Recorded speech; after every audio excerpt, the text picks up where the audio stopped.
안녕하세요. 오늘 이 주제에 대해서 굉장히 관심을 또 많이 갖고 참여해 주셔서 감사합니다.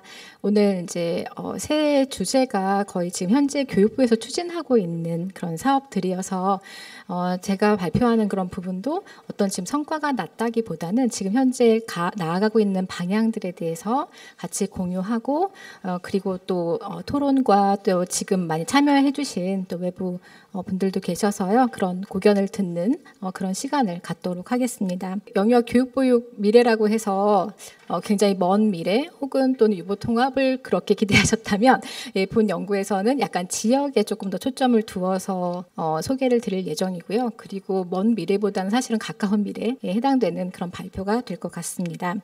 지금 이제 뭐 저출생에 관련된 부분들 이야기하는 것도 그렇고요. 교육 측면에서 굉장히 지역이라는 그런 워딩이 굉장히 중요해졌다라고 보여집니다. 그런 측면에서 이제 세 가지의 그런 목차를 가지고 진행을 할 예정입니다. 우선은 아동의 삶의 질 지수 이제 최근에 2024년 7월에 발표된 걸로 다시 업데이트를 했는데요. 그러니까 지역마다 이렇게 아동의 삶의 질이 굉장히 다르게 그렇게 응답을 하고 있음을 알 수 있습니다. 아마 자료에 있는 것과 지금 제가 PPT에 제시한 것은 2024년이라서 약간 예를 들면 2020년에는 세종이 1위였는데 지금 2위로 내려가고 부산이 1위로 부상을 하였습니다.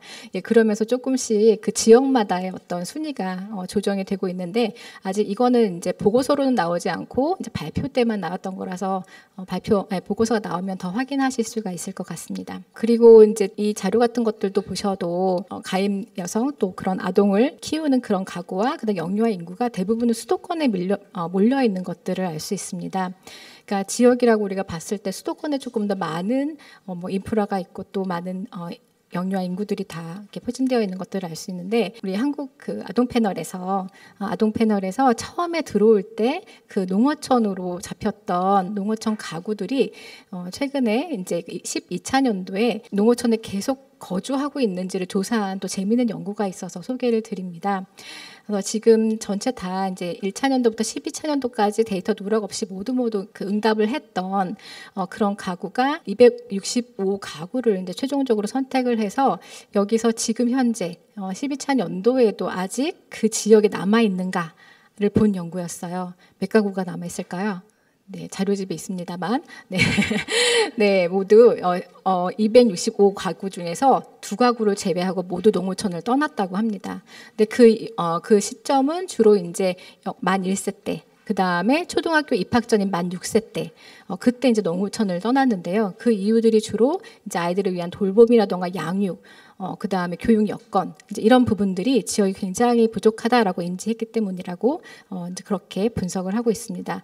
저희 연구소의 또 대표 패널을 가지고 또 이렇게 분석을 한 연구라서 굉장히 또 관심 있게 보았는데 이런 지역에서의 어떤 교육 여건들이 너무 다르고 그만큼 부모들의 그 욕구에 따라서 수도권으로 계속 이제 이주하고 있는 부분들을 볼 수가 있습니다. 이 연구 같은 경우도 저희 작년에 이재희 박사님께서 진행하셨던 이제 그런 연구인데요.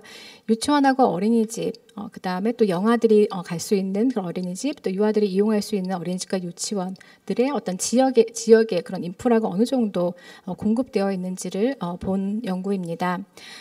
그래서 이제 핫스팟, 콜드스팟으로 이제 이렇게 구분을 하였는데요.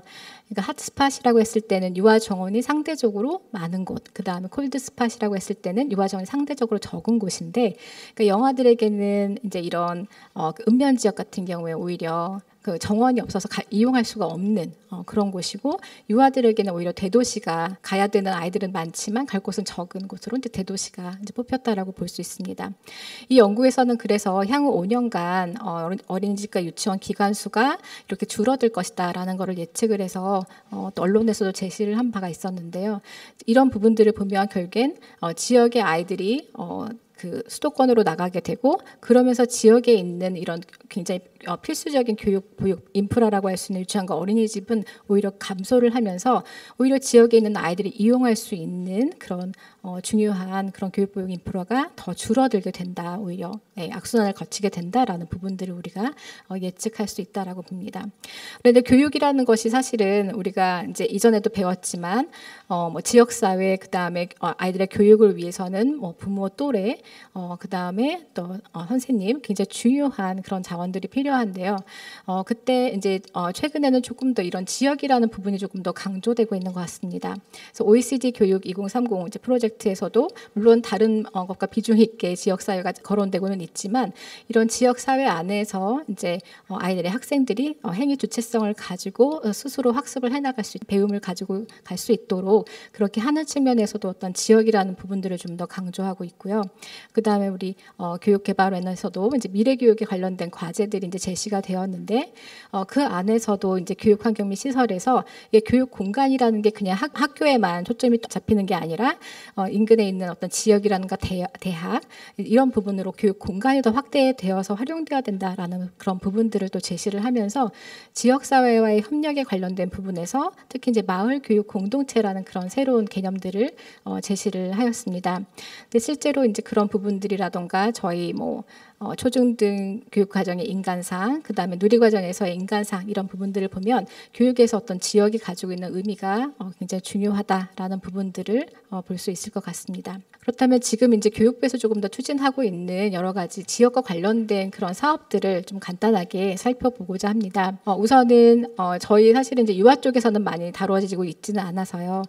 저희가 이제 찾아보면서 이제 볼 수 있었는데 미래교육지구라는 그런 사업들이 굉장히 한 몇 년에 걸쳐서 이루어지고 있었고 특히 그 안에서 이제 유초등 또 중고등 또 대학 성인 이르기까지 그 학교와 마을이 협력해서 하는 생태계를 구축할 수 있도록 하는 사업들이 진행이 되고 있습니다.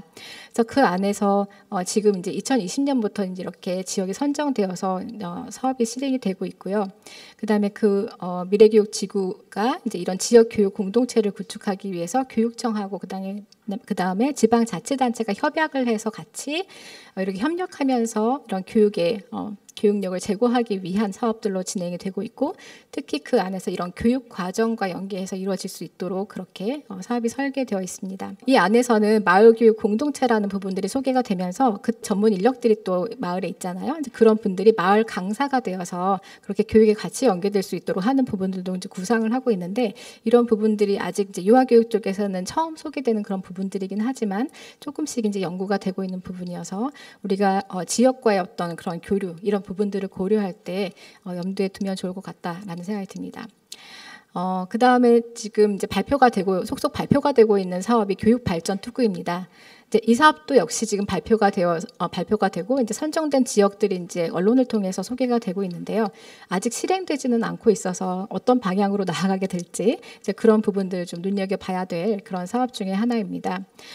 그래서 교육발전특구 같은 경우도 지금 이제 교육부 홈페이지 들어가 보시면 이제 관련된 부분이 특히 지자체하고 교육청, 대학, 그 다음에 지역의 어떤 공공기관, 이제 이런 지역의 모든 그런 인프라들이 같이 함께 협력을 해서 지역 교육의 혁신을 이루고 또 지역 인재를 양성하는 그래서 결국엔 지역에 계속 정주할 수 있도록 그렇게 만들기 위한 그런 사업이라고 할 수 있고요. 1유형, 2유형, 3유형으로 나누어서 신청을 했고 그 선정된 그런 지자체들이 이제 그림과 같습니다.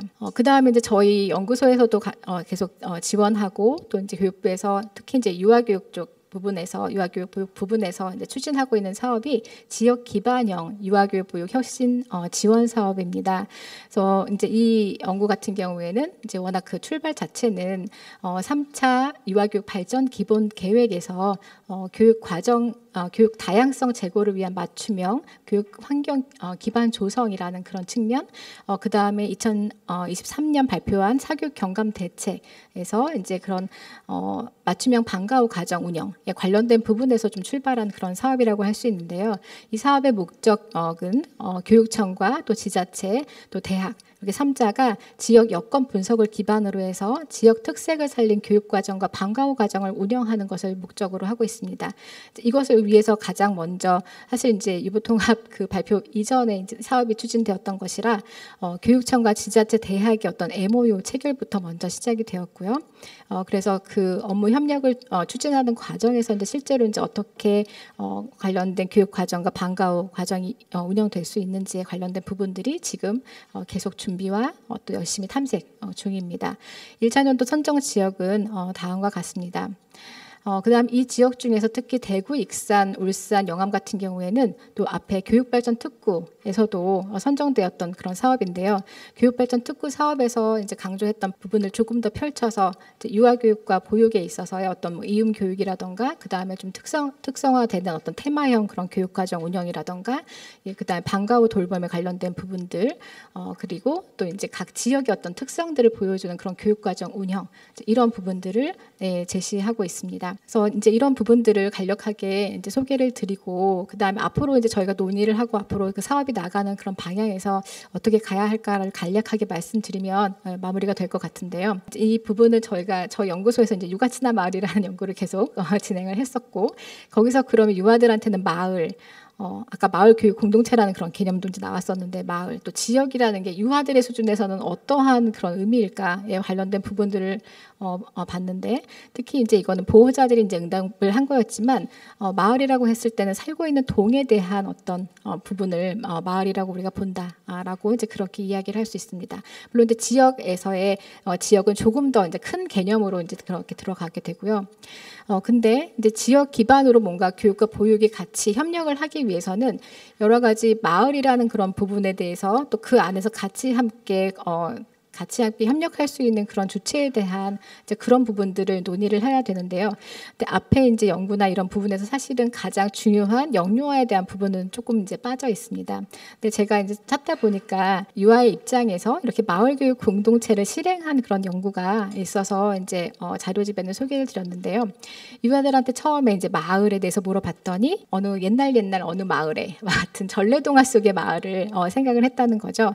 이제 그러다가 그 유치원 그 주변을 다니면서 굉장히 뭐 쓰레기가 어디 계속 모여 있다던가 이제 그런 불편함들을 해소하기 위해서 여러 과정들을 거치다 보니까 그 마을에 있는 꽃가게의 사장님, 예를 들면 이제 그 앞에 마을교육 공동체에서 마을 강사님이 되실 수 있는 그런 부분이겠죠. 그 주체들과의 어떤 만나는 과정 속에 유아들이 행위의 어떤 주체성을 가지고 그렇게 이제 교육적인 그런 능동성을 보이면서 이렇게 참여할 수 있도록 그렇게 한 내용들이 이제 소개가 되었는데요.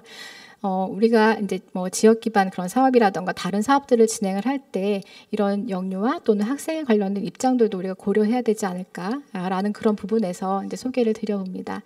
이제 이 뒷부분은 좀 참고를 하시면 될 것 같고요. 네, 지금 이제 그 마을교육 공동체 사업에서의 어떤 그런 이상적인 개념인데요.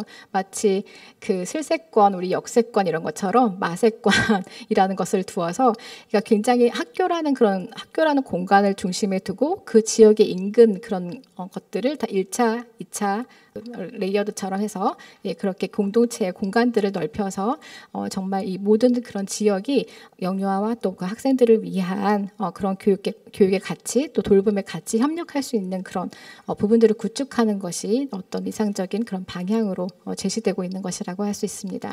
그래서 저희가 지금 추진하는 지역 기반 사업에서는 이 부분까지는 아직 고려를 하고 있지 못하지만 앞으로는 추진된 여러 다양한 사업에서 또 영유아의 입장, 그 다음에 마을에 대한 그런 동참 이런 부분들도 같이 함께 필요하지 않을까 생각이 듭니다. 그 다음에 사업을 이제 추진하는 과정에서 협력 거버넌스 관련된 부분들이 굉장히 중요하고 그 다음에 추진되는 사업이 지속적으로 연계될 수 있도록 하는 부분들이 굉장히 중요하다라는 부분들을 계속 이제 실감을 하게 되는데요.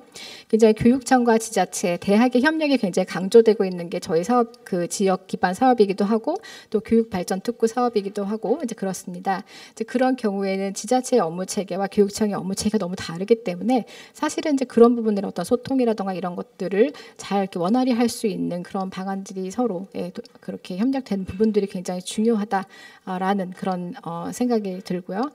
그 다음에 그 영유아 또 교원에 관련된 부분들은 사실은 많이 포함되어 있지는 못한데 영유아 교원에 대한 복지라든가 전문성 발달을 위한 지원 이런 부분도 함께 모색되어야 될 것이다 라는 생각이 듭니다. 네, 그리고 그 외에 또 지역 내 인적, 물적 자원의 협력 이제 이런 부분도 원활히 이루어질 수 있는 그런 인력풀을 관리하는 부분들도 같이 함께 모색되는 것들이 필요해서요. 굉장히 짧은 시간이었지만 지금 추진되고 있는 여러 가지 사업과 또 앞으로의 이런 사업들이 잘 안착되기 위한 방향에 대해서 짧은 그런 이야기를 드렸습니다. 좋은 의견 부탁드립니다. 네, 감사합니다.